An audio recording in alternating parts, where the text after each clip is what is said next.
munsi akagasobanuye kagusigira inyigisho yo kwitondera buri muntu wese utazi. Utageranya n'umukobwa uje kuno mu kabari baravuga ati umukobwa muto nawe uracyari mwiza koko uje mu kabari sa tareka kakabari kacu kagira amategeko kagenderaho, nawe uyu munsi biraza kuba ngombwa ko yagenderaho. Aravuga ati nibiki, ati muko uraza kwihangana turaza kugusaka kuko uyu munsi nyine umutekano wakajijwe cyane. Barambwira ati hindukira. Umukobwa arabakundira koko arahindukira baramusaka, ariko uyu mugabo uri inyuma ukabona ko afite ibintu byirari cyane, akavuga ati mbega ikibuno cy'umukobwa. Bamusaka kongera guhindukira nanone, umukobwa ati narongera arahindukira, nuko baramusaka bageza kuno mu gatuza aka kamashini karasona karambwira ati nike cy'umufite, ufite imbunda, ufite igisasu, nike kintu wafite. Uyu mugabo ni ryinshi ukabona ntacyo yitaruga ati mumbabarire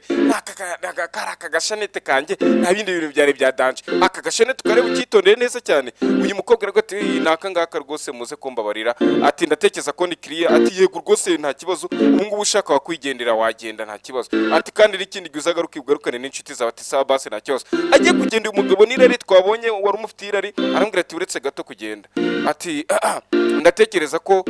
uburyo gusatsemo ntago ari uburyo bwa kinyamwuga, ati uyu ni mushya ntabwo abizi byo gusaka abantu, ati byaba ari biki se kandi. Nuko yaravuga ati ariko nyakwana ati oya ntuzongere n'ikindi gihe kumvugiramo n'ubwanye bwa mbere sinzongere kuguhereza igasopo. Ati ariko ko wari wambwiye na musatsi atoya, ati uyu mukobwa ubwo kara kamashini gasonye dukeneye kumusaka by'umwihariko kugira ngo dukaze umutekano. Umukobwa aravuga ati oya nta kibazo mureke meze neza. Aravuga ati nta kibazo munsake, ati nimba mwumva mutanyizeye munsake rwose. Uyu mugabo ni uwirari twabonye wari uko bamuje kumugira yari kumureba mu mabere no ku kibuna murunguruka, nuko ahita afungura kuno umuryango akozaga karita umuryango urafunguka. Umukobwa yikangamo nuko uyu mugabo ahita afungura ati okay sabasi ni karibu ngwino tugusake urajya undebera. Nakubwiye mu buzima bwawe rwose ujye witondera kuba wahubukira umuntu wari wese utazi, nanjye ndi kubikubwira gutya byigeze kunkoraho muri 2022 ndangira nuko arambwira turabizi komeza usaka abandi bakurikira nanjye uyu nguko njye kumusaka by'umwihariko. Ngaho rero uyu muhungu asigara kuri no ari kugerageza ko yasaka abandi bagiye kuza ahita avuga ati next ukurikiye nyene nawe naze bamusake nyine. Nuko bahita twereka kuri no wa mugabo ya turabizi raise first abakobwa nyine mbere mbega injira imbere nawe arakurikira hakuno kumbe ni muri control room ni byabiro by'abashinzwe umutekano wakuno bari muri club uko bimeze wari uguhotera abandi urugucuruzwa ibintu urugucuruza ibintu bitemewe muri club. Uyu mukobwa uri kuri no nakagashenete kiwe no kubona ko gahenze arambwira ati byaba ari bikisenya kuba. Yarambwira ati rero nkuko nkuze nyakuri no ngomba kuba nagusaka ni kubw'umutekano w'abantu benshi, niyo mpamvu ibi byose ndi kubikora. Uyu mukobwa arabireba aravuga ati okay none se nimba ari umutekano w'abantu benshi sinekereza ko umusekirite w'umukobwa ari akaba yansatse. Ati wowe ni gute umuntu ugize kunsakura umugabo kandi ko kiyo ngingo nayo irumvikana nta mugabo ubundi ujye usaka abagore ibyo ngibyo kirazira. Wenda kara kamashini yashobora kukakunyuza gutyo gusa nabirenze wenda kamashini gusa ariko ibyo kwangura mukoro ngibiki oya uyerwa ati ndagusaka by'umwihariko kandi bakubwiye no kugusaka by'umwihariko mu mufuka nka kumwe tujya gusura kuri gereza ukabona bari kudusaka ni kuri abaducakaza. Yerwa toke sawa basi noneho ntago ndaza kugukoraho uraza kubyikorera nyine uraza kumfasha ubyikorere. Ati reka ahubwo duhite duhera ku nkweto. Umukobwa rwa ati ntago ibingi mbyumva, ati nyine akakanya ntago abisanukirwa, ati ubwo reka duhere ku nkweto rukudutinze. Umukobwa nibwo yise yicara aravuga ati okay nimba ari byo bikurikiye nta kibazo nabyo ndaza kubikora. Umuzamu yicara kuri no wakitegereza ikibero cy'umukobwa kati ego shaye nuko uyu mugabo aravuga ati atariko se umukobwa mwicira amatwi arambwira ati inkweto zanjye wari ushaka dore ngize ubu ngo wazisaka. Nuko uyu rugaro ati ntureba ko utangiye kwa kana keza se kandi ati hangane neza arasaka yisakishwa inkweto ariko ukabona kiki kimugendeye katari gusaka uyu mukobwa kugira ngo mwabibonye yamufitiye akantu kira dore nawe ibirenge bye byakoze ariko wakora ukabona irere ryamwishe. Hanyuma uyu mukobwa nabireba abona kiki kigabo ko nta kindi kiri kwikigenza aratinya kuba ese ni warangije gusaka inkweto ngo sinagenda. Uyara gatoya ahubwo ndamutse nkubwiye ko gusaka aribwo byatangira ngo ubusinzi kuntu wabyumva. Uyu mukobwa byumvishira bwo tugise ngo iki. Uyu mugabo ati yego rwose ibyo niko kugira ibyo nibwo gusaka byatangira ati ntago mbyumva none se uragira ngo niyambure n'ikanzu. Uyu mugabo ati nikize tumva ko nyine kugusaka ko biba bitangiye yari ugusaka by'umwihariko ni kamwe ku kandi.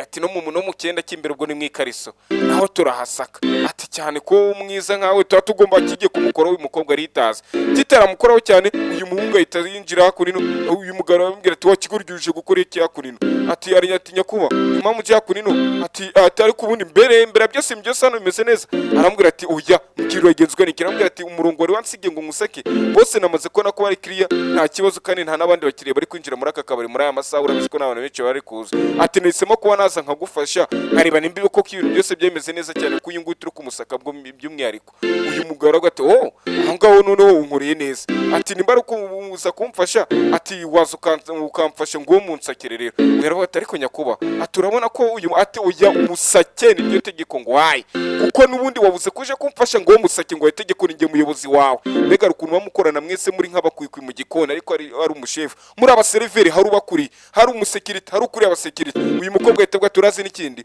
ndabona mwembi rero mukomeje guterana amagambo atundi sinenje mu kabari kanyu ndasohotse noneho reka nigendere noneho ndatekereza ko ibintu byose maze gusobanuka uyu mugabo ayibona biramucanze yifata mu mufuka kumva n'akantu k'urumogi cyangwa se kiyobye nk'ibyo biboro bya kokayini ahita ajugunya mu gasakame k'uyu mukobwa agasakame kari hakurino kandi koko twabibonye uyu mukobwa agasakame ke ataragafata inkweto uyu nguyu yaragiye kuzitira bamubwira ati ya uretse gatoya ati urabona dusanze kokayine mu isakame yawe ati turatekereza ko aricyo gihe rero ngo nawe uze dutangire tukujyane kuri polisi cyangwa se wemere gukorana natwe uyaravuga ati ya ngiye mwibuke neza muri kunsaka ako kantu mukibuke neza umukobwa murasubiza inyuma nta gasakame uyu mukobwa yaje afite aravuga ati ngiye muri kunsaka nta gasakame nari mfite ibyo muri kumbwira ntago mbizi arambwira ati mukobwa uremera kudiringana nanjye muri ubu buryo bwiza cyangwa se nkujyane kuri polisi umukobwa arambwira ati mu buhe buryo bwiza uyu mugabo arambwira ati mu buryo bwiza se bwo guhorana n'umugabo ntago ubyumva afata ikiganza cye kiragisoma uyu mukobwa arumirwa n'uyu mugabo mugenzi bari gukorana ngo atoya ibi ngibi ntago byaba ari byo nyakuba ati uyu mukobwa ibyo uri kumukorera ni ihohoterwa bishingiye ku gitsina arambwira ati sawa kakuri no wakigorya urakora cyakora iki arambwira ati amugongi nowe nta hantu ndajya tubwo wakigorya genda ahita abwira umukobwa ati iruka nuko uyu mukobwa aravuga ati ko kaniruke umukobwa ataragira ngo yiruke n'uyu muhungu ahita amusohokaho ariko kwiruka ruga iki kigoryi ubundi kiri mu biki barasohoka bose biruka uyu mukobwa arangije arahagarara umuhungu arambwira ati kwahagaze iki kigoryi cyakugera ariko akajya kukuruteza polisi kandi nta kintu wakoze icyo kigoryi kiraza ati none ndabafite ndafite mwabikora kimwe atari kunya ko urashaka iki nyakuba arambwira ati ndi boss wawe cyangwa se uragira ngo nkwirukane uyu arambwira ati mwihorere ariko ndamufite uyu aravuga turashaka kuki wagakobwa uyu arambwira ati ntabwo ubizi boss nyiraka kabari yantumye ngo ninze mukora ukuntu nyine umuntu abafite akabari ibera nko muri Amerika ariko ko gakora mu Rwanda gashiro wa manager uyu aravuga ati boss nyiraka kabari yambwiye ngo ninze kureba igikorwa cy'umutekano kuko raporo nyinshi yakira kuri email zimubwira ko abashinzwe umutekano ko babuza amahoro bakanabaka ruswa y'igitsina aravuga ati ibyo se ukurukuga gucyura tekereza ubwo bwambo boss yabyizera ngiye boss ni mwene wacu yatekereza ko yakumva kuruta ngewe ati ro boss hari mu mahanga ari gukora amafaranga kandi yumva raporo zivuye kuri ngewe ndi umusekirite ariko ningiye yakira raporo zanjye uyaravuga ati wowe nta makuru ufite wowe wirengagije kaka gakufe mwabonye nambaye ko kasonye muzima mu kasonye nuko ari kamera ko gakorenye igikoresho cy'ikoranabuhanga kandi kakaba ari icyuma ati rero ibyo ari byo byose byabere muri kiriya cyumba nabirikodinze niba ngiye uri kwitanse ngo ni mwene wabo nabyo nabirikodinze ati natekereza ko ngufite uyu mugabo ati ibyo ngibyo ati zaniyo kamera wanshinze ataravuga ngo zaniyo kamera baragifata bahita bagishyira hasi arambwira ati wakigorye guma hasi hanyuma uyu mukobwa akimara kubona uburyo umugabo akora neza arambwira ati ndatekereza ko bose wawe kagiye kubona none undi musekirite mwiza uhagarariye abandi basekirite ugiye kuba yahagarariye aka kabari ati felicitation ni wowe ugiye kuba chef w'abasekirite kuko niyo raporo ngiye gutanga agasene ko uyu munsi nanga tukarangirije reba kuri screen yawe urebe utudusone ngushiriyeho ndetse kandi subscribe kugira uko uzadushyira agasone ujye ukabona mu ba mbere bye.